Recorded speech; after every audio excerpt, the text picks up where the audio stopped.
Plants do not move or respond to stimuli. You cannot yell boo and have a tree or plant jump in fear. With birds and sea life, you can cause them to react and move out of your way by making loud sounds or sudden movements. They are conscious.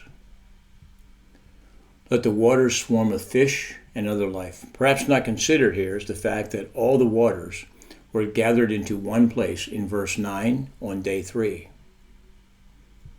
Genesis 1:9, then God said, let the waters beneath the sky flow together into one place, so dry ground may appear. The implications of what happened in verse 9 and the creation of sea life are considerable. Today we have separation of saltwater and freshwater life, so how is it possible that God created all water life on day number 5 together in one type of water? Was that water saltwater or freshwater? Most species of aquatic life can only survive in one type of water or the other. Few can live in both. One possible answer is that God made all water to be fresh water. After all, the ocean is partially fed by rains, and all rain is fresh water. But this doesn't answer how saltwater life and freshwater life all existed together unless there was a divine mechanism to allow freshwater fish to be able to switch to saltwater. Think of the human baby in the womb. Babies get oxygen through their umbilical cord for 9 months and then suddenly switch to oxygen in the air. So how did we go from a planet of freshwater to a planet that has mostly saltwater? The answers in Genesis people believe it happened at the flood of Noah's day, where the great deep was broken up and millions of tons of red-hot minerals were injected into the waters from the center of the earth. The answer is not known for certain, but the question only serves to increase our awe for all that God has orchestrated. As for species of fish and other sea life, we have an estimated 33,600 different species of fish in the world. Although freshwater accounts for only a small percentage of all water, there are still about 15,000 species of freshwater fish. That'd be 15,000 out of 33,600. Perhaps even more evidence that all water was once freshwater.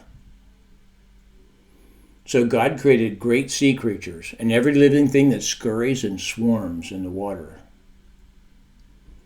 We have more than fish created on day number 5, the great sea creatures, and things that scurry in the waters as well. Move is probably a better translation than scurry. What are those? Well, there are some fish that move in schools or swarms. And then there are sea mammals like whales, dolphins, manatees, and sea cows that move around in the water and never leave it. Some fish do not roam around in swarms or schools, but are large enough to survive on their own. So why did God, in his description of day number 5's creative acts, sort of separate out great sea creatures for us from the rest of the sea life? It seems that throughout history, there have been legends about large and frightening sea life. They were called sea monsters. Even today, we have the rumors of the Loch Ness Monster. Mankind has always been semi-obsessed with such things. When Jonah went to Nineveh, one of the gods he was preaching against was Dagon, the fish god. Some theologians believe that the reason God singled out great sea creatures was because he knew what man would get into in the years to come. If the Word of God tells us that God made even the great sea creatures, then they too would be less than him. Since man was going to believe one day that an idea like Dagon would be worshipped, he would undermine that notion in advance. Points to ponder.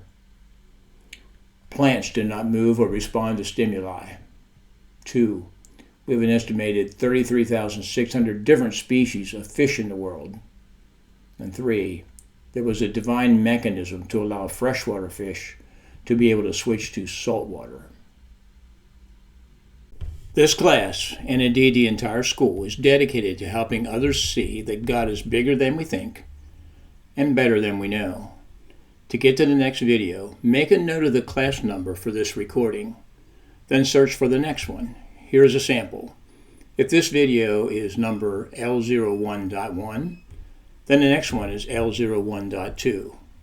And remember to like and subscribe on YouTube and follow on Rumble.